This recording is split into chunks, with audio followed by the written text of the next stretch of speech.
Good evening, everyone. So we'll be doing the current affairs part from economic survey for our environment.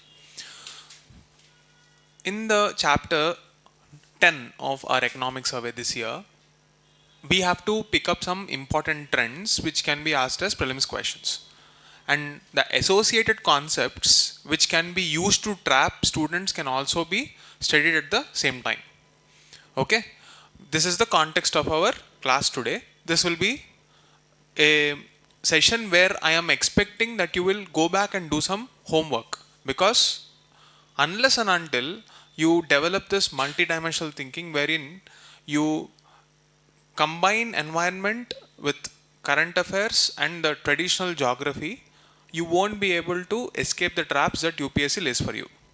Clear? With that context, let's move forward. What is the approach of economic survey when it comes to this chapter on environment? For this, the traditional debate is whether we should go towards environmental conservation or should we go in the direction of economic growth. The traditional debate. Our economic survey questions, why can't it be both? And it also contests the myths that are laid by international reports because of the important factors that they are missing. What are those trends that are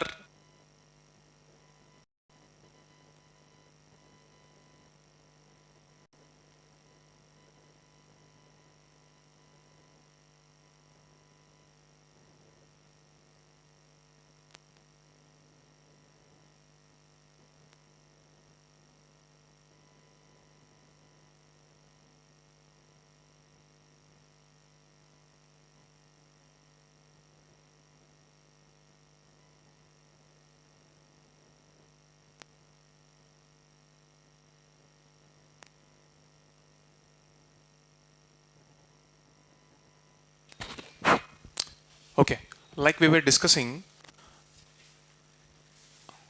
when it comes to current affairs, direction for environment, economic survey serves as the national policy document because our investment needs will factor in our environmental needs also.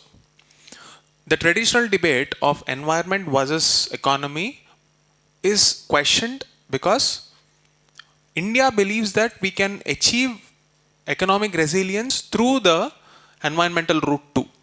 So, if we have to sum up how economic survey views the approach towards approach towards environment, this is how I would say. Every climate action that we take will primarily act as a source of development. It is not this versus that, not an economy versus environment. Economy is factoring in environmental logic too. Second, resilience is also built within the economic models. And then systems capacity problem is the major constraint. What do you mean by this systems capacity problem? If you have a certain threshold or certain limit, whether it is technological, financial, manpower, they together constitute the magnitude of how much problem we can solve at this moment. So, if you have to treat economy and environment together, we have to augment our capacity both in direction as well as the skills.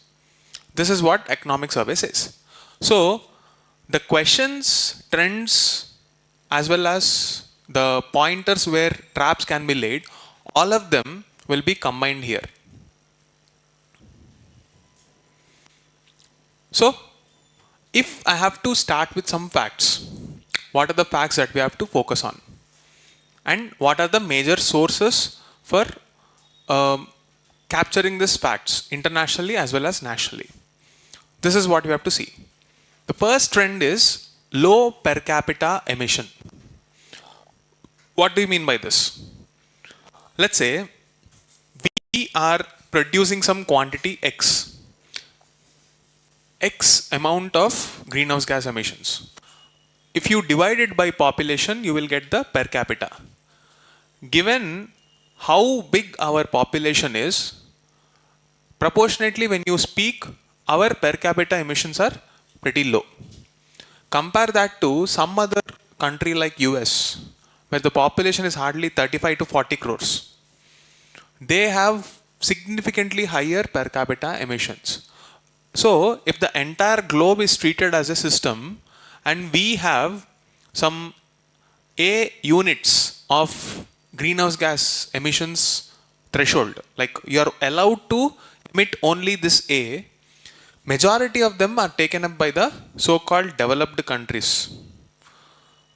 Okay, this is a major problem. Why? There are historical reasons for this. Like say for example, imperialism. Every technological growth first arrived in the lands of Europe or Americas and they exploited the initial natural resources. So when India is now growing, we cannot ask the same countries, not just India, other growing economies like Nigeria in Africa. You cannot expect us to reduce our carbon footprint. Logically speaking, this is fair, but looking at the urgency of our climate situation, no country can afford to ignore this climate problem. So, because of this fact, the question and the entire rhetoric, whether this is right and wrong, shifted away from that and moved towards whether we can address this issue or not. So, till 2010, if you take a look at our governance systems in climate action, they were in one direction. They were trying to have technocratic solutions that will individually deal with the climate problem. Individual climate projects. They're trying to cut down emissions. When they realize this is not working, eventually, post 2015, that is the Paris climate deal, we are moving towards adaptation. Even when you are moving away from this mitigation towards adaptation, there is one common denominator in either of those strategies, which being money. We need climate finance. So, this climate finance, adaptation, some trends, some traps, this will be the crux of this entire chapter from prelim standpoint. And I will strictly keep it to the prelim standpoint only. And from there, I will give you some homework so that for the next class when you are coming back, you are much more prepared. In today's class, we will only look at the pointers, the highlights from the economic survey. Then we will move towards the year-long environment-based current and how they can be used in prelims.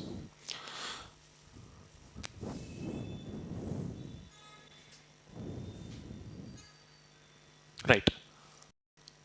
I told you that our per capita emissions are pretty low. What is the international source that is credible enough to be questioned by economic survey? Okay. So there is one major contention about the accounting mechanisms of both international organizations as well as how India approaches it. What is that controversy? Let us have a look. To understand our global stature when it comes to our climate diplomacy, we are the initiators of the International Solar Alliance. And we are using climate talks as a diplomatic tool and mobilizing people. And in this light, it is very important to contest any controversial points because of loopholes. We have the Global Carbon Project. Okay.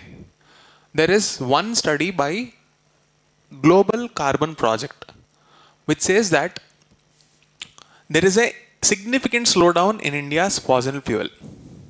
This is not a problem. This is good. The problematic area is other similar projects are discounting the magnitude or the quantum of greenhouse gas emissions because of one major issue. India also has a plan to account for all the emission, like the green activities, which will take the carbon emissions back. These studies are not considering that. They are not looking at the net quantity that India is, emitting. They are only looking at the gross activities which is emitting the greenhouse gases.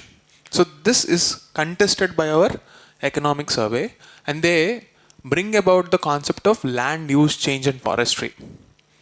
So it is important to know the basics of what is land use, why is it important, soil organic carbon, how to improve it, what is the bearing on soil quality, as well as overall carbon sequestration as a mechanism. Clear? Now, what is the statistics saying? What are the stats saying with respect to GHGs? There is a slowdown in India's fossil fuel emissions, and they were projected to rise by only 1.4% in 2025, down from 4% in 2024. When you compare that with the global average, it is still less. Why is this happening? If you look at the net quantity together, like the entire country, how much are we emitting? Third largest overall emitter, India maintains one of the lowest per capita among major economies. Like I told you, why is this the case? Because we are yet to have access to energy in many areas. As late as 2018, we were talking about access to gas cylinders in many rural parts of this country. We still have many pockets where we don't have access to gas cylinders. And when we talk about infrastructure, what comes to your mind? Roads, ports, both airports as well as seaports, railways. What else will come to your mind? Schools, hospitals, the hard infrastructure and the soft infrastructure, basically. Okay. In that hard infrastructure, it is not intuitive for India to think about gas pipelines. Elsewhere, in every other part of the world, this city-based gas grids are accepted as a norm. Whereas in India, it is confined to small pockets like pilot projects. You are yet to have a pan-India gas grid, which will give you access to clean fuel, which will have a multiplier effect on how women's health is also taken care. This signifies the divide in energy access. So you can look at it this from three perspectives. One, again, these three perspectives are for mains. Anyway, we are covering it, so I'm telling you the mains aspect as well. The three dimensions that you can use this single insight and extrapolate it to mains analysis is: one, economically, there is a regional disparity in how we access energy, which will have a bearing on the potential that we are likely to explore. The concept of potential GDP. What do you mean by potential GDP? Let's say, if you have a 1 liter bottle or a tumbler, you can fill it to the brim. So the potential of this tumbler is fulfilled. A prerequisite here is you need to have water. Similarly, for an economy, if it has to reach its potential, one of the prerequisites is access to energy. So when there is a divide in energy access, it will lead to multifold impact. One is regional disparity, which is a topic of GS1, regionalism, and GS3, economic growth, inequality will be high. Okay, these are the two dimensions. Secondly, you can talk about the disproportionate impact on women from GS2, vulnerable sections. Okay, in vulnerable sections, you are talking about women. Because of the patriarchal setup in our country, the disproportionate burden that women face to gain access to energy, like say if you don't have a gas cylinder, the burden will be put on women to go and fetch the source of fuel, namely, let's say, cow dung bricks or wood. They will have to go get access to that, come back, fire it, and also high amounts of indoor pollution. You will be surprised to know the greatest threat to women with respect to air pollution is not outside the house, it is within the house. In indoor pollution. Now here is a homework. What is the compound, the volatile organic compound? This is one. What is the gas that is the most harmful in indoor pollution? Radon, exactly. Okay. So this is one thing that you have to note. Indoor pollution as a theme is not explored completely by UPSC till now. Why I am emphasizing this indoor pollution is because of this fact. Okay. Now coming back, what are the points we're talking about? Geographical disparity, economic disparity, vulnerable sections, women, and then from international relations standpoint, we are having a time lag in access to this. So what was achieved by other countries 4 or 5 decades ago, we are still seeing a lag, which is causing some roadblocks in our climate talks. So the government in 2015 decided to pivot the strategy towards green transition, energy transition. So it is in this context you have to note, okay, not only this context, other contexts include reducing current account deficit, the increasing cost of fuel burden subsidies, and also the strategic disadvantage that we have. We are always dependent on some other country for 85% of our fuel. Okay, because of all these reasons, we don't want to depend on any other fossil fuel based source. But within that, you can't immediately wish for things to happen. Like energy access cannot be greened just like that. There will be a phasing out mechanism. So in this phasing out mechanism, the first step has always been the city-based gas grid. So you might get questions on the gas grid projects that were taken up in the last 5 years, especially during the pandemic, because our economic survey is highlighting the point that during COVID period, we have seen a reduction in our emissions, but that is an episodic event. It is not a structural reason.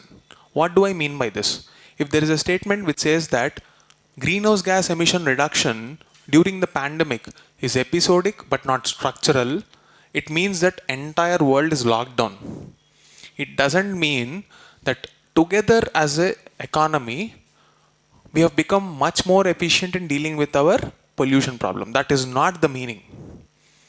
Okay, so because we are moving away from this, and because we have seen one of the biggest achievements during this phase, the pace with which infrastructure projects like gas grids were taken up, you might get a question on gas grids in this country. So, what is natural gas? What is PNG? Piped natural gas. And where can you find this gas-based, grids for energy access? In which cities? And what is the status now? Which ministries are involved? How are they financed? What is the delay? This kind of questions will be available on the ministry websites. And I want you to go and access. I can give you the details pretty much. But in the next class, I'll be asking you some questions. And based on the questions, we will be taking the discussion further. So, just to keep that curiosity continuing, I'll give you this homework. Let's do that. Okay? So, what are the reasons we were talking about? Economic, GS2, vulnerable sections and IR, GS3, environment. As far as environment is concerned, today we are having a dual challenge.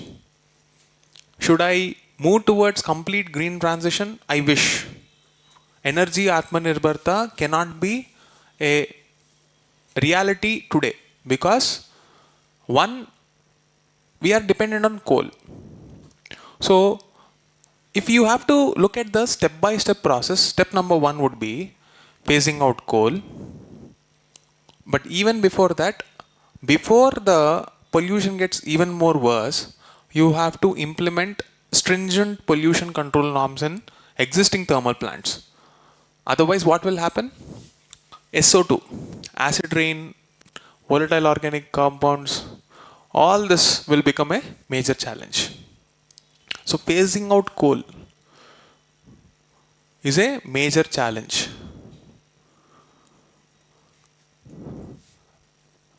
So this strategy is linked to our energy resources, and this will not be the focus of this class. Let's come back. So this is an open-ended point which will be taken up in future classes. I'm just leaving it here now. Right. How can this question be twisted? Like if I have to ask a question on GCP, is this a UNEP body or some UN body? Is this an initiative by UN? I will twist it. Okay.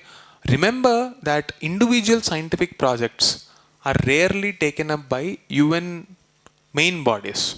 UNGA, UNSC, UN ECOSOC. They will be delegated to some other bodies. Okay. So look at the objective here. This is a very scientific program. Which international body is more likely to take up this global carbon project? If we have to take a guess, IPCC or some other organization like UNEP. But UN, what is the main function of UNEP? It's an executing body. It is not a research body. So any consulting work on executing how climate resilience can be achieved is the agenda of UNEP. With this context, you can remember the organization names. Okay. You don't have to remember the year in which it is established. If you want to remember, you can, but I wouldn't recommend. Now, there are some more numbers which are again not relevant, but if I have to highlight one point, this is this one. Remaining global carbon budget for reaching that so-called threshold of 1.5 degrees. What is the significance of this word 1.5? Any idea?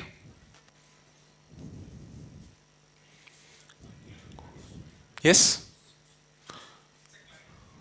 Climate tipping point. The concept of tipping point, this terminology is used in official literature. So you need to know the definition of this word, tipping point. What is a tipping point?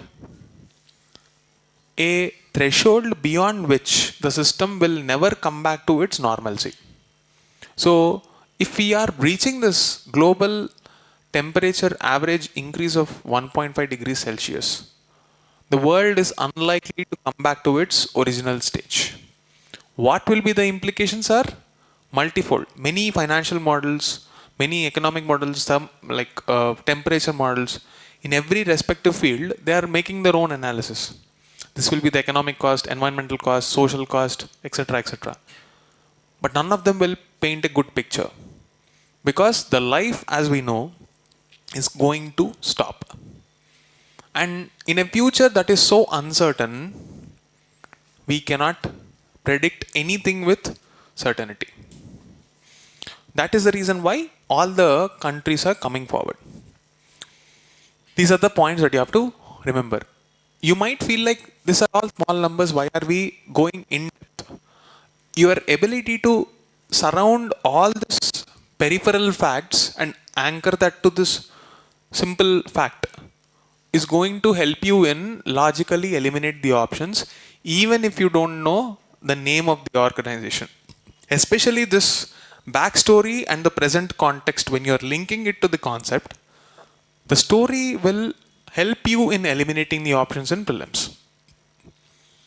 What can make this single statement wrong is what you have to focus on. Clear?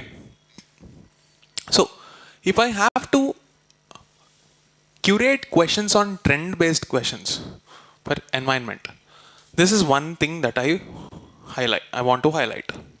Take a look at this.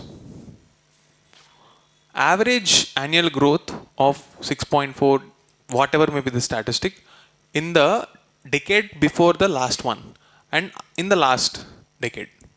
Did it increase or decrease? It decreased. The Again remember, growth rate slowed down. Growth did not slow. Rate of growth. Do you understand the difference between rate of growth and actual growth?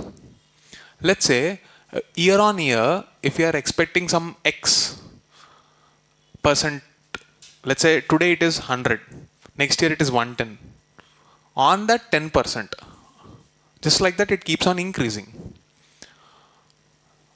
That number every year that it will grow on 10 has now reduced to much lesser, let's say. This is what they are saying. What is the implication of this trend? What can you logically conclude? That India's economy is growing and emissions are reducing, meaning we are taking up some activities so that there is some result in this climate space. What are the activities that you can think?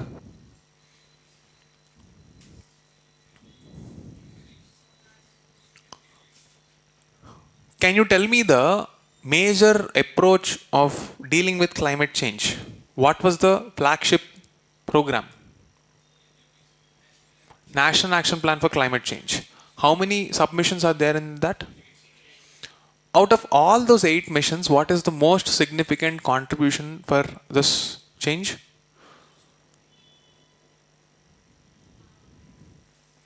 Plan on renewables. So, here is the second homework. When I asked you this question, our intuition says solar or basically renewable. How do you prove that to the examiner if you are writing a mains exam? You need to search for one data pointer, right?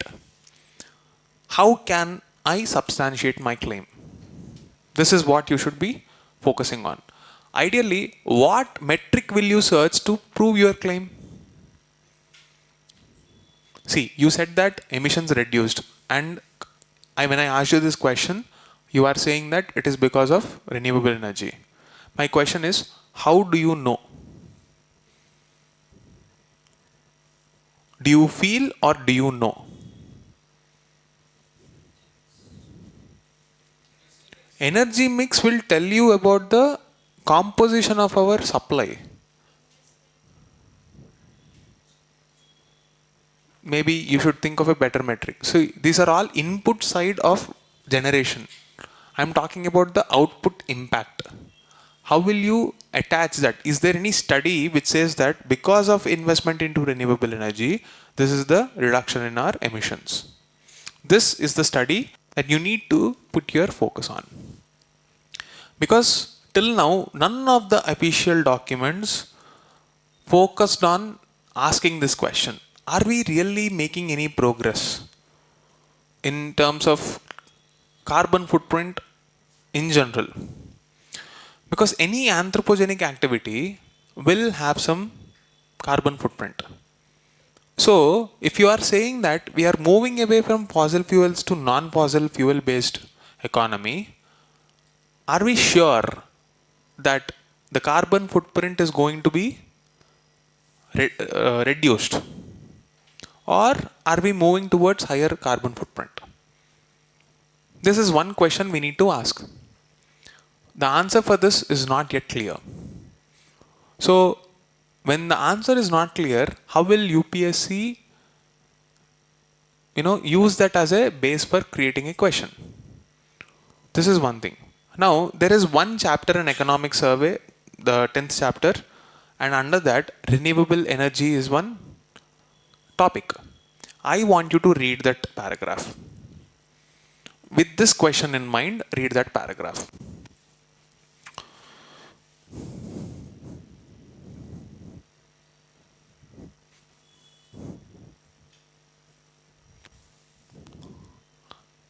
Okay. Now, what is the reality with respect to our energy transition goals? Are we in a position to afford this? Question number one is that. Can we really change our strategy? Our present production need, everything is there, right? Can we really change our strategy and move towards energy transition? If we were to go by the European examples, the answer is not yet. Because unless and until we are ready for a grid expansion. What do you mean by this grid expansion? When you create energy at one source, you have to connect it to the national grid. What is the national grid here? What is the monopoly? Power grid corporation. They run the national electricity grid. When you don't have that grid reliance, we've discussed this multiple times, I'm not going to elaborate in detail again. Unless and until we have a reliable energy source connected to the grid, renewable energy capacity expansion will hit a threshold. Are we having any global examples? Netherlands and Spain. They have seen this. They were unable to maintain that criticality factor, peak load, and that became a very contentious issue for their economy on that day. Imagine a country having a complete blackout for an hour. That is disastrous for economy. The markets will crash. You cannot afford to have a power outage in a global economy competing for some leadership position. That's the worst nightmare a nation can have. So, in reality, this energy transition, we are not there yet. What do we do in that respect? This is the unsettling question, which can open up debates, and the editorials coming on these issues will become important for your mains exam. Because this opens a question. What will you get in prelims? Problem statement and the components of the problem. The analysis and the commentary on that will be relevant for your mains environment exam. Okay. Now, next up. As far as the state action plans are concerned, environment is a central subject or a state subject? Concurrent subject. So, the planning is done at the central level, execution is done at the state level.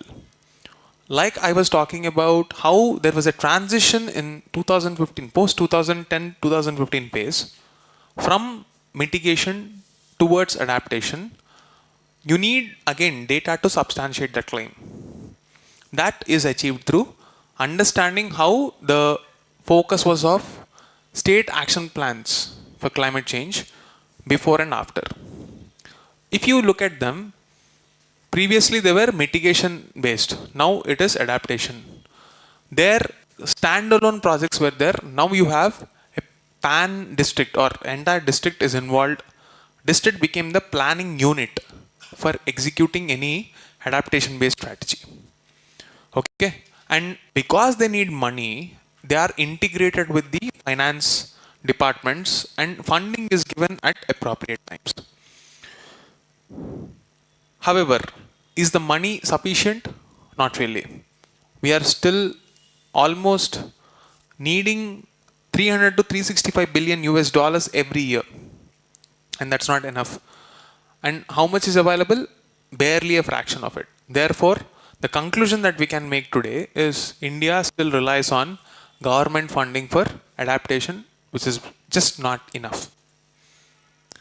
Next up, if you have to take a look at some programs mentioned by our economic survey, you need to know the difference between actual Paris climate deal targets, the INDCs, Panchamit strategy, updated INDCs. There is a difference.